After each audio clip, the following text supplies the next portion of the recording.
Kwandwe, a slightly different setup. I do need that. Thanks. I think the background is pretty similar for everyone. We're looking to start the restoration process on about 4,000 hectares of historically degraded spekboom thicket, with the main goals of restoring the old farmland, sequestering carbon, creating jobs for local communities, and to increase the function and biodiversity of ecosystems. That obviously aligns with quite a lot of the sustainable development goals. For those of you that don't know where Kwandwe is, we are about 40 kilometers north of Makanda, in the Great Fish River Valley. The properties we're working on cover about 31,000 hectares. We've got Kwandwe Game Reserve in the middle, and then some farms on either side that we're busy working from a restoration point of view. They are fenced off from the main reserve for now, with the end goal of hopefully creating enough ecosystem function that we can expand the conservation area. We also had Jan Vlok, who came out in the beginning just to help ground truth some of our degradation mapping. And as you can see, mostly along the river, a lot of the lower topographies, flatter areas were all farmed and irrigated from as early as 1874. Over here, this is an article from the London News in 1876. The first ostrich farm in the area. That's actually Kwandwe's main reception building now. And so you can see these are illustrations from 1880 of the amount of ostriches that were run in that landscape. Some old school dress code over there at the bottom. Yeah, so anyway, what that left us with was a lot of really, really transformed areas, which on Kwandwe Game Reserve itself, it's been a reserve for 25 years now. There's been absolutely no natural recovery. Thankfully, it's not all like that. At the bottom here, you can see what kind of looks. I took these photos after good rain, so the contrast's not very good. But you can see exactly where the old ostrich camps were over here. Here you've got what normally looks like a very prominent fence line. These areas have been like this for a quarter of a century now. These are very, very hard to restore. You can't start thinking about carbon and spekboom until you start getting your water holding, your infiltration, get a bit of ground cover going. So there's been decades of work that's gone into these open areas before we've even contemplated now trying to bring back some of the above ground phytomass. Thankfully, some of the new properties we bought are less severely degraded. These are mostly old small stock farms. You've got a fence line contrast here. It doesn't look as drastic. It's a good thing for restoration. The main thing that's missing on this side is your spekboom. We still got a lot of the canopy dominant trees.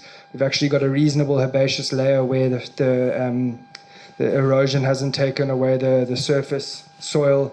And so these are the areas that we started focusing on.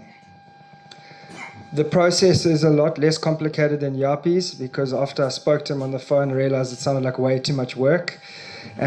We are harvesting thankfully, we've got over 15,000 hectares of really pristine spekboom dominated veld. So we're sustainably harvesting from the reserve and then planting it into these degraded systems. And that was a joke, Yapi. We're fortunate that we've got 2 thicket-wide plots, as well as a lot of internal plots that we've had running for over 15 years, using the same technique that we're using now, and we've had really successful results. So that's what we've used to model our growth off.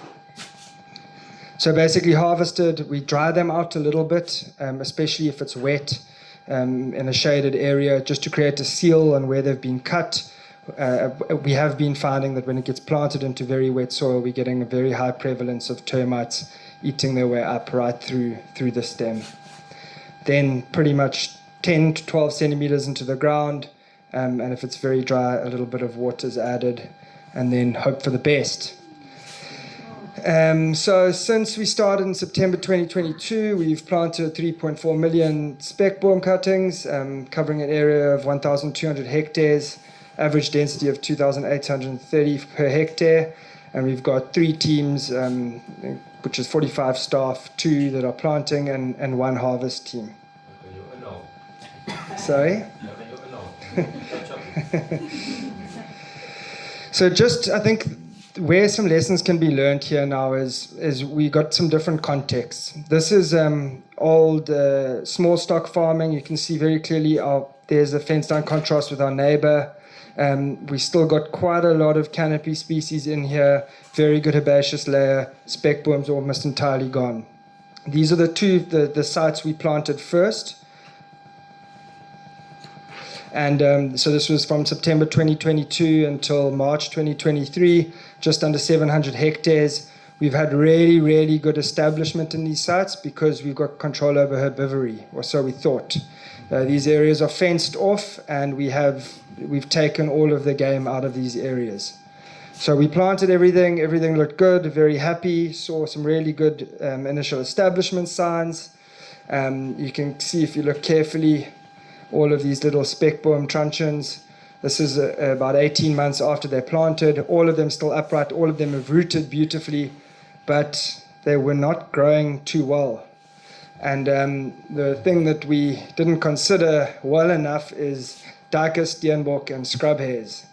In areas where you're going to exclude herbivory, these guys become very prevalent, and they will not kill or pull out the spekboom truncheons like something like an impala might do, but they will continually browse and nibble, and it'll actually create different growth forms, and it will obviously restrict the growth.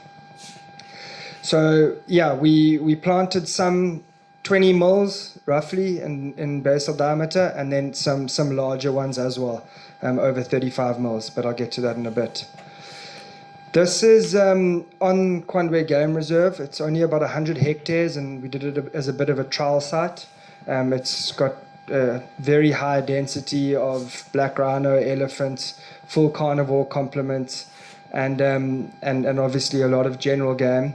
So we're a little bit it was a bit of a trial, as I said. What's been super interesting here, though, is we've actually had some of our highest survivorship counts in this area, in patches. So in the center here, on pretty much south of Site 3, these were all planted in clusters, so in rings of either 50, 100, or 150 stems. And then on this side of this gradual south-facing slope, we blanket planted at about 2,500 stems per hectare. On either side, very close to the ecotone with the intact vegetation, we have super high mortalities here after the initial planting. There was only about 38% survivorship and about 42% survivorship up here. But in the more open areas, over 80% survivorship after the first planting. So what we've picked up here, and it's a hypothesis, is landscapes of fear is playing a big role in the establishment of spekboom in these sort of areas. Animals are coming and they're nibbling where they've got cover before it gets dark to get away from the carnivores, whereas in the open areas here, they might nibble on their way through, pull 1 or 2 out, take a bite, but they're not going to stick around there for too long because otherwise they're going to get eaten. So that's just an observation we've made, which I found quite interesting. Just a drone pic of one of the clumps that we've done.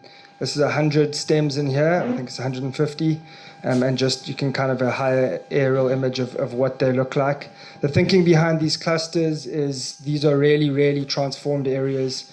Exposure definitely plays a big role. Yapi was talking about it. We've also made these measurements. Soil temperature in exposed soil is very high. How are you going to plant something? You go to a forester and say, I'm going to go and plant spekboom in clay soils that get to 50 degrees Celsius during the day. Nothing's going to grow there. So we're trying to give them as much microclimatic effects as possible by clumping them together, and then in some cases brush packing them around to kind of just give them an extra layer of defense against herbivory. This way I wouldn't recommend doing. If you're going to do it, it's actually better to brush pack in between them all, so you've got a full blanket covering of brush pack. The last site is Site 4. It's 423 hectares that we've planted so far. This is not fenced out from general herbivory, so we've got a lot of plains game in this area, but no carnivores and no mega herbivores. After first planting, it was our least successful. And it kind of reinforces my suspicion that, and with some camera trap imagery, we kind of agree with that now, is animals are coming in here at night and there's nothing for them to worry about, so they're just sitting on the newly planted spekboom and systematically working their way through it. So again, we've gone to some clumps in some of the more open areas, cluster planting. It's really helped because you can very much localize where things are moving, and it's very easy for maintenance planting. If you know you've got a whole lot of clusters, each with 100 trees in them, you can go back 20 or out. You can easily do maintenance work. It's a lot easier to monitor.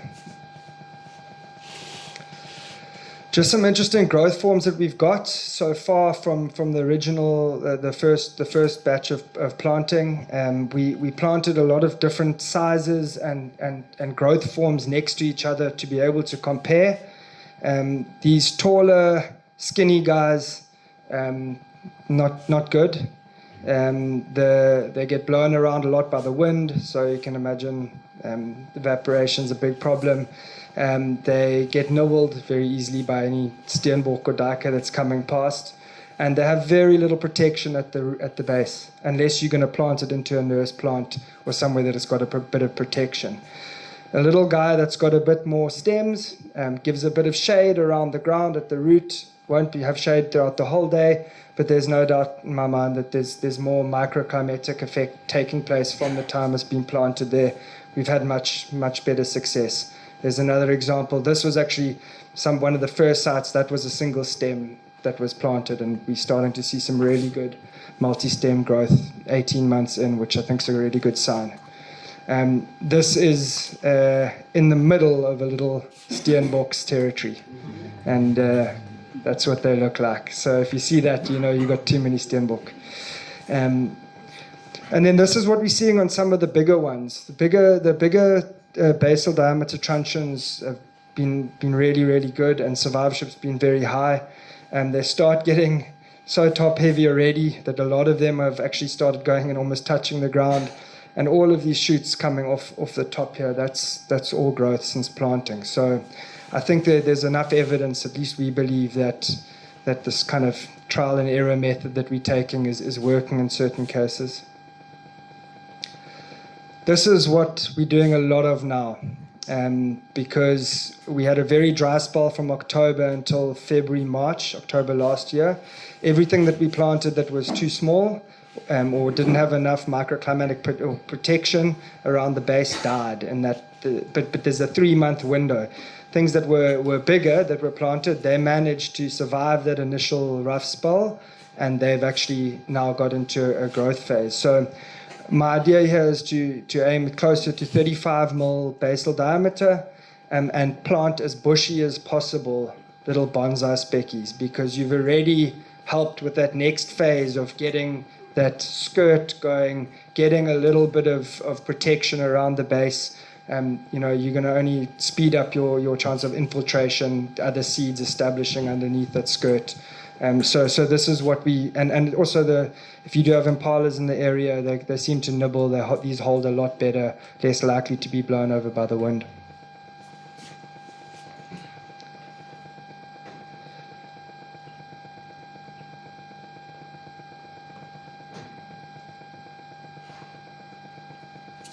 This is just to check that I've covered everything.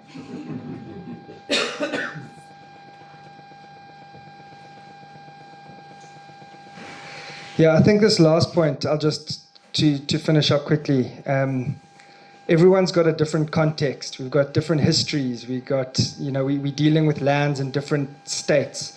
I don't think you can say one thing works for this person, so it works for everyone.